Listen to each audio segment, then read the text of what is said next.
थप्पड़ों की बरसात 1, 2, 3, 4, 5 और ये सिलसिला यूं ही चलता रहता है।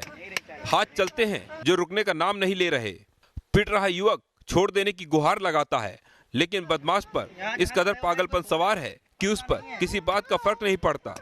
तस्वीरों में साफ देखा जा सकता है कि बदमाश गाड़ी के अंदर युवक को बंधक बनाकर बेरहमी से पिटाई कर रहा है। थप्पड़ों से मारने के बाद भी उसका मन नहीं भरता। अब आती है घूंसों की बारी। वो उसके चेहरे पर ताबड़तोड़ पंच मारता है, बाल पकड़कर खींचता है, दोनों हाथों से मारता है। बीच बीच में दबंग युवक ऐसे धमकी देता है जैसे उसे किसी का खौफ ही नहीं है। यहाँ जहाँ खड़े हो जाएंगे कोई बोलना पैदा नहीं है। गाड़ी के बाहर से एक शख्स उसे छोड़ देने के लिए कहता है, तब जाकर दबंग युवक शांत होता है। ये वीडियो लखनऊ के हजरतगंज इलाके का बताया जा रहा है। हालांकि पिटाई क्यों की गई ये बात साफ नहीं हुई है। पिटाई के बाद बदमाशों ने वीडियो को वायरल कर दिया। पुलिस के पास ये वीडियो पहुंचते ही तुरंत कार्रवाई करते हुए उसने आरोपी को गिरफ्तार कर लिया। जोधपुर से हैरान करने वाली तस्वीर सामने आई है। यहाँ एक शादी समारोह के दौरान कुछ ऐसा हुआ जिस पर यकीन करना मुश्किल है। तलवारबाजी की सनसनीखेज वारदात जोधपुर के एक नामी होटल से सामने आई है। दो शख्स एक दूसरे से बुरी तरह उलझे हुए हैं। ये माजरा देख वहां पर मौजूद लोग बीच बचाव के लिए दौड़ पड़ते हैं। बीच बचाव के लिए काफी मशक्कत होती है, तब कहीं जाकर मामला शांत होता है। हमला करने का आरोप हरिश्चंद्र पर लगा है। हमले में हिमांशु के सिर और हाथ में चोट आई है। हिमांशु की शिकायत पर पुलिस ने FIR दर्ज की है। वीडियो फुटेज की जांच के बाद कार्रवाई की बात कह रही है। ये वारदात 29 नवंबर की है। वारदात के वक्त होटल में जसोला राजघराने का शादी समारोह चल रहा था। हमलावर और पीड़ित दोनों शादी में मेहमान की तरह शामिल हुए थे, लेकिन कहा जा रहा है कि दोनों परिवार के बीच चली आ रही पुरानी रंजिश का नतीजा तलवारबाजी की इस वारदात के रूप में सामने आया। मध्य प्रदेश के टीकमगढ़ में एक महिला ने मनचले की जमकर धुनाई कर दी। ये तस्वीरें जिला चिकित्सालय की हैं, जहां छेड़छाड़ से गुस्साई महिला ने चप्पलों से इस मनचले की धुनाई कर दी। बताया जा रहा है ये महिला यहां पर्चा बनवाने के लिए लाइन में लगी हुई थी। इसी दौरान आरोपी महिला से अश्लील हरकत करने लगा, जिससे महिला को गुस्सा आ गया और उसने मनचले की पिटाई करनी शुरू कर दी। तस्वीरों में देखा जा सकता है महिला कैसे चप्पल से इस मनचले को पीट रही है। महिला को इस कदर एक शख्स को पीटते देख वहां काफी भीड़ जमा हो गई, जिसके बाद वहां मौजूद कुछ लोगों ने इस शख्स को महिला के गुस्से से बचाया। आंध्र प्रदेश के श्रीकाकुलम में तेलुगु देशम पार्टी और YSR कांग्रेस पार्टी के कार्यकर्ता आपस में भिड़ गए। इस मौके पर दोनों तरफ से जमकर कुर्सियां चली, जिसमें कुछ लोगों को चोटें भी आई हैं। सोशल ऑडिट की मीटिंग के दौरान हुई इस झड़प में दोनों पार्टियों के कार्यकर्ता बड़ी तादाद में जमा हुए थे। तभी किसी बात को लेकर TDP और YSR कांग्रेस के वर्कर आपस में भिड़ गए और नौबत हाथापाई में तब्दील हो गई। पुलिस का कहना है कि फिलहाल वो मामले की जांच कर रही है। मेडिकल रिपोर्ट आने के बाद दोषियों के खिलाफ उचित कार्रवाई की जाएगी। जाको राखे साइयां मार सके न कोई। इस तस्वीर को देखकर तो यही कहा जा सकता है। सड़क हादसे की ये दिल दहलाने वाली तस्वीर आई है मध्य प्रदेश के शाजापुर में मौजूद सुजालपुर इलाके से। CCTV तस्वीरें बताने के लिए काफी हैं कि यहाँ क्या हुआ। देखिए कैसे तेज रफ्तार से आती एक कार का बैलेंस कुछ ऐसा बिगड़ा कि वो सीधे ट्रैक्टर ट्रॉली से जा टकराई। CCTV में कैद हुई इस तस्वीर को जिसने भी देखा उसकी सांसें थम गईं। ट्रैक्टर ट्रॉली से टकराने के बाद कार पूरी तरह मुड़ गई और फिर कुछ आगे जाकर संभली। गनीमत ये रही कि कार सवार इस हादसे में बाल बाल बच गया, लेकिन ये तस्वीर जिसने भी देखी उसके होश उड़ गए। दक्षिण भारत में भारी बारिश कहर बनकर टूटी है। तेज बारिश की वजह से तमिलनाडु के कोयम्बटूर में एक दर्दनाक हादसा हो गया। मेट्टापालम के नादूर कनप्पन में अचानक एक कंपाउंड की दीवार गिर गई। कंपाउंड की दीवार गिरने से 3 घर जमींदोज हो गए और इलाके में अफरा तफरी मच गई। आसमान से आई आफत में 17 लोग मौत के मुंह में समा गए और कई लोग बुरी तरह जख्मी हो गए। अब चेन्नई के निचले इलाकों का हाल देखिए। यहाँ लोगों के घरों में पानी भर गया। किचन से लेकर बेडरूम तक पानी का कब्जा है। ऐसी ही तस्वीरें पुडुचेरी में भी सामने आ रही हैं, जहां दिसंबर में हो रही भारी बारिश से कई इलाकों में बाढ़ जैसे हालात पैदा हो गए हैं। लोगों के घरों में पानी का कब्जा है। यहाँ इतनी बारिश हुई है कि सड़कों पर सैलाब उमड़ आया है। भारी बारिश के चलते तमिलनाडु और पुडुचेरी के तटीय इलाकों में लोगों को समंदर से दूर रहने की सलाह दी गई है। साथ ही रेस्क्यू टीम को भी अलर्ट पर रखा गया है। तो एहतियातन इलाके के कई स्कूल कॉलेज बंद किए गए हैं। ऑस्ट्रेलिया के न्यू साउथ वेल्स में तेज हवाओं ने आग का तांडव मचा दिया। आग की जिन लपटों को इस वक्त आप देख रहे हैं वो न्यू साउथ वेल्स के क्यूरोम शहर की हैं। यहाँ हवा की रफ्तार ने इतनी तेजी पकड़ी कि क्यूरोम शहर के पास मौजूद जंगल में भीषण आग लग गई। हवा के तेज रुख के साथ साथ आग भी तेजी से फैलती चली गई। फिलहाल New South Wales Rural Fire Service ने स्थानीय लोगों को तेज हवाओं की वजह से बढ़ती आग की चेतावनी दे दी है ताकि वो इसकी चपेट में न आ सके। इस बीच वहां मौजूद तटवर्तीय शहर बेटमेनबे के पास आग और बढ़ गई है, जिसकी चपेट में एक घर भी आ गया। राहत की बात यह रही, जिस वक्त आग ने घर को अपनी चपेट में लिया सभी लोग निकल चुके थे। रूस के साइबेरिया से बस हादसे की दर्दनाक तस्वीर सामने आई है। बस हादसे में तकरीबन 19 लोगों की मौत हो गई, कई लोग घायल बताए जा रहे हैं। हादसा इतना भयानक था कि गाड़ी के परखच्चे उड़ गए। ये हादसा जितना भयानक है उतना ही हैरान करने वाला भी, क्योंकि जिस सतह पर इस बस के परखच्चे उड़ गए वो एक नदी की ऊपरी सतह है। बस का टायर अचानक फटने के बाद बस पुल से नीचे जा गिरी। साइबेरिया में इस वक्त तापमान माइनस में है, जिस वजह से नदी पूरी तरह जम गई है। पानी से बर्फ में बदल चुकी नदी की ऊपरी सतह इतनी कठोर हो चुकी है कि ऊंचाई से बस के गिरने के बाद भी जमी बर्फ नहीं टूटी, जबकि बस पूरी तरह टूट गई। हादसे के बाद कई घंटे तक रेस्क्यू ऑपरेशन चलाया गया। ठंड अधिक होने के कारण राहत और बचाव कार्य में काफी दिक्कत भी सामने आई।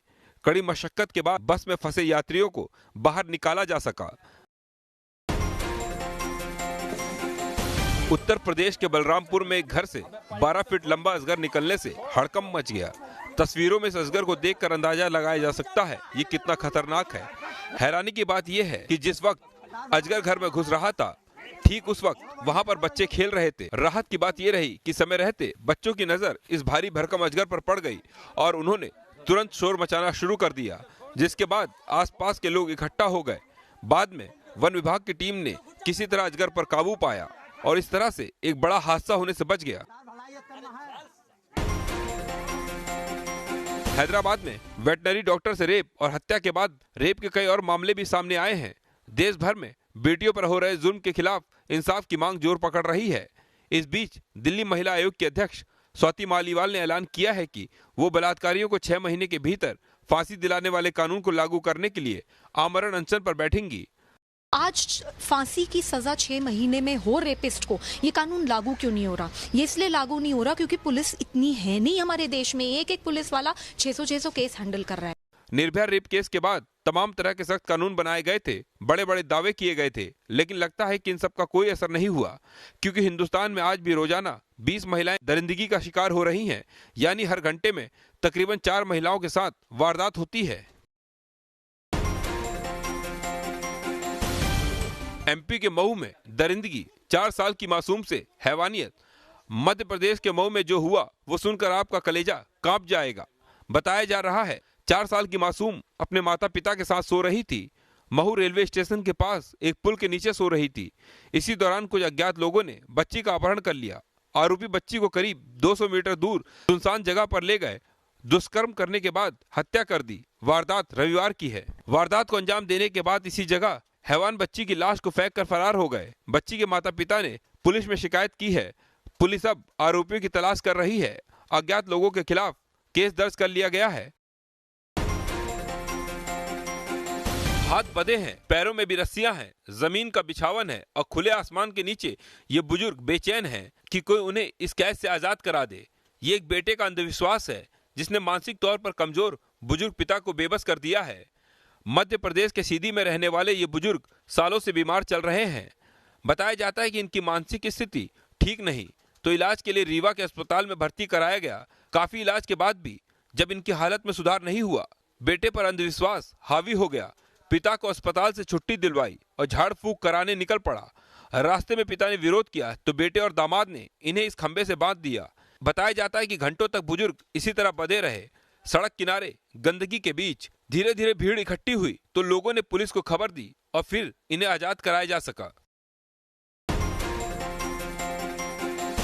यात्रियों और ट्रांसपोर्टेशन का सबसे बड़ा जरिया भारतीय रेल कमाई के मामले में पिछड़ती जा रही है। आलम यह है कि पिछले 10 साल में रेलवे कमाई के मामले में सबसे फिसड्डी हो गई है। ये चौंकाने वाला खुलासा हुआ है। संसद में सोमवार को पेश की गई कैग की रिपोर्ट से कैग की रिपोर्ट देखकर रेलवे की खस्ता माली हालत का अंदाजा लगाया जा सकता है। कैग ने 10 साल की रिपोर्ट पेश की है, जिसके मुताबिक कमाए गए हर 100 रुपए में रेलवे का मुनाफा करीब 1.5 रुपए रह गया है। इसका सीधा सीधा मतलब यह है कि रेलवे को 100 रुपए में 1 रुपए 56 पैसे कमाने के लिए 98 रुपए 44 पैसे खर्च करने पड़े। मतलब आमदनी 98 और खर्चा रुपया। रिपोर्ट की माने तो सरकारी तंत्र में कंसेशन सिस्टम, बिना टिकट यात्रा समेत कई ऐसी चुनौतियां हैं जिससे निपटना जरूरी है। एनसीपी अध्यक्ष शरद पवार ने सनसनीखेज दावा किया है। एक टीवी चैनल को दिए गए इंटरव्यू के दौरान शरद पवार ने कहा कि पीएम मोदी ने उन्हें साथ मिलकर काम करने का प्रस्ताव दिया था, लेकिन उन्होंने प्रस्ताव को ठुकरा दिया। शरद पवार के मुताबिक पीएम मोदी ने मुझे साथ मिलकर काम करने का प्रस्ताव दिया था। मैंने उनसे कहा कि हमारे निजी संबंध बहुत अच्छे हैं और वो हमेशा रहेंगे, लेकिन मेरे लिए साथ मिलकर काम करना संभव नहीं है। हालांकि इस इंटरव्यू में एनसीपी सुप्रीमो ने ऐसी खबरों को खारिज कर दिया कि मोदी सरकार ने उन्हें देश का राष्ट्रपति बनाने का प्रस्ताव दिया। हाँ, उन्होंने ये जरूर कबूला कि मोदी नेतृत्व वाली कैबिनेट में सुप्रिया सुले को मंत्री बनाने का एक प्रस्ताव जरूर मिला था। महाराष्ट्र में सरकार गठन को लेकर रसाकसी के दौरान एनसीपी चीफ शरद पवार ने 20 नवंबर को दिल्ली में पीएम मोदी से मुलाकात की थी। हालांकि उस दौरान उन्होंने बताया था कि इस मुलाकात में उनकी पीएम से किसानों के मुद्दे पर चर्चा हुई थी। 5 जजों की बेंच का सर्वसम्मत फैसला आने के बावजूद अयोध्या का मसला एक बार फिर सुप्रीम कोर्ट में पहुंच गया है। जमीयत उलेमाए हिंद ने सुप्रीम अदालत में रिव्यू पिटीशन दाखिल कर इस मसले पर दोबारा विचार करने की अपील की है। जमीयत का कहना है कि अयोध्या मामले को लेकर आए फैसले में अदालत ने आर्टिकल 142 का गलत इस्तेमाल किया और उस पर भी दोबारा विचार किया जाना चाहिए। बड़े बड़े कानूनदान लोगों ने कहा कि फैसला समझ से ऊपर है। हमने कहा कि समझ में नहीं आ रहा है, आप इसके ऊपर दोबारा ध्यान कर लें, फैसला कर लें, बस इतनी ही बात है और इससे ज्यादा। अयोध्या विवाद में एक और पक्षकार all India Muslim personal law board ने भी पुनर्विचार याचिका दाखिल करने का ऐलान किया है। बोर्ड 9 दिसंबर से पहले कभी भी अपनी याचिका दाखिल कर सकता है। पिटीशन फाइल तो होगी, किसी दिन भी हो सकती है, 9 दिसंबर तक, जब तक हमारा लिमिटेशन है। आपको बता दें कि अयोध्या विवाद पर फैसला आने के बाद कई मुस्लिम पक्षकारों ने इसका स्वागत करते हुए रिव्यू पिटीशन दाखिल करने से इनकार किया था, जिसमें मुख्य पक्षकार इकबाल अंसारी, उत्तर प्रदेश सुन्नी सेंट्रल वक्फ बोर्ड शामिल थे।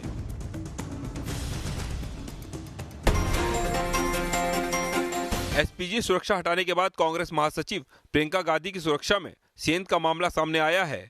बताया जा रहा है 25 नवंबर को उनके आवास पर एक एसयूवी कार दाखिल हो गई, जिसमें 5 से 7 लोग सवार थे जो खुद को प्रियंका गांधी का फैन बता रहे थे। कार सवार लोगों ने प्रियंका गांधी के साथ सेल्फी लेने की कोशिश की, तभी पता चला कि वो सभी बिना अपॉइंटमेंट प्रियंका के घर में दाखिल हुए हैं। प्रियंका गांधी की सुरक्षा में बड़ी चूक सामने आते ही कांग्रेस को सरकार पर हमला करने का मौका मिल गया। खतरा तो है इन लोगों के साथ, लेकिन ये सरकार ने सब कुछ को दरकिनार करते हुए अपना मनमाफी काम कर रहे हैं। वहीं प्रियंका गांधी की सुरक्षा में सेंध को लेकर जब गृह राज्य मंत्री जी किशन रेड्डी से पूछा गया तो उन्होंने घटना की जानकारी होने से इनकार किया। तो नहीं मालूम भाई, आप बोले तो मैं बात करता हूँ पुलिस वालों। आपकी जानकारी बिल्कुल नहीं है, मैं अभी अंदर हूँ ना, मैं अंदर नहीं, मैं भी जा रहा हूँ। आप डिटेल्स लेंगे? नहीं, बात करेंगे, मुझे नहीं मालूम, आई डोंट नो। एसपीजी संशोधन बिल लोकसभा में भारी हंगामे के बीच पहले ही पास हो चुका है। आज ये बिल राज्यसभा में पेश होगा। नासा ने दावा किया है कि उसे चंद्रमा की सतह पर चंद्रयान 2 का विक्रम लैंडर मिल गया है। नासा ने अपने ट्विटर हैंडल से इसकी तस्वीर भी ट्वीट की है।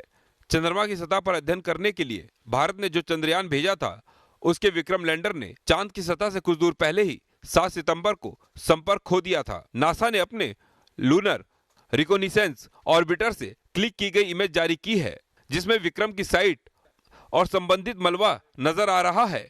नासा ने ट्वीट किया है कि हमारे NASA moon mission lunar reconnaissance orbiter ने विक्रम लैंडर को खोज लिया है। इंपैक्ट साइट की मोज़ेक तस्वीरें देखिए। भारत माता की जय, भारत माता की जय, भारत माता की जय, भारत माता की जय। जम्मू कश्मीर में आतंक के खिलाफ ये देश की बेटियों की हुंकार है। आतंक को जड़ से खत्म करने के लिए जम्मू कश्मीर तैयार है। देश की जाबाज बेटियों की हुंकार सुनकर हर हिंदुस्तानी को जितना गर्व होगा, अलगाववादियों और पाकिस्तान को उतनी ही मिर्ची लगेगी। सेना की भर्ती में उमड़ी जम्मू कश्मीर की बेटियों की ये भीड़ देश के खिलाफ साजिश रचने वालों की नींद उड़ाने के लिए काफी है। बीएसएफ जम्मू कश्मीर में युवाओं के लिए भर्ती अभियान चला रहा है, जिसमें करीब 1300 नौजवानों की भर्ती की जानी है। इस विशेष भर्ती अभियान में 172 लड़कियों की भी भर्ती होनी है। इस भर्ती अभियान में पहुंचने वाली जाबाज बेटियों में ज्यादातर सरहदी इलाकों की हैं। जम्मू कश्मीर के युवाओं के जोश से साफ है कि आने वाले दिनों में जम्मू कश्मीर में आतंक का नाम लेने वाला कोई भी नहीं बचेगा और देश के खिलाफ साजिश करने वालों को तगड़ा सबक मिलेगा। ये है 24 साल की लेफ्टिनेंट शिवांगी स्वरूप, जो इंडियन नेवी की पहली महिला पायलट बन गई हैं। कोची में शिवांगी ने अपनी ऑपरेशनल ट्रेनिंग पूरी कर ली। नौसेना की दक्षिणी कमान में सैन्य परंपरा के मुताबिक उन्हें पायलट के तौर पर शामिल किया गया। अब शिवांगी कोची में ऑपरेशनल ड्यूटी को अंजाम देने के लिए शामिल हो चुकी हैं, जहां वो fixed wing surveillance Dornier plane उड़ाएंगी। Well, it's a very proud feeling for me, for my parents, and it's a different feeling. Something on I've been craving for this since a very long time, and finally it's here. So it's a very I cannot express it. It's a very great feeling. I'm looking forward to complete my third stage of training. Bihar की रहने वाली शिवांगी ने अपनी प्रारंभिक शिक्षा मुजफ्फरपुर से पूरी की, सिक्किम से बीटेक किया, जिसके बाद उन्होंने 27 एनओसी कोर्स के तहत एसएससी पायलट की परीक्षा पास की और नेवी में कमीशन हुई। शिवांगी जून 2018 में नेवी में शामिल हुई। बिहार की इस बेटी ने पूरे देश का सिर गर्व से ऊंचा कर दिया। शिवांगी ने दिखा दिया कि भारतीय महिलाएं किसी से कम नहीं हैं।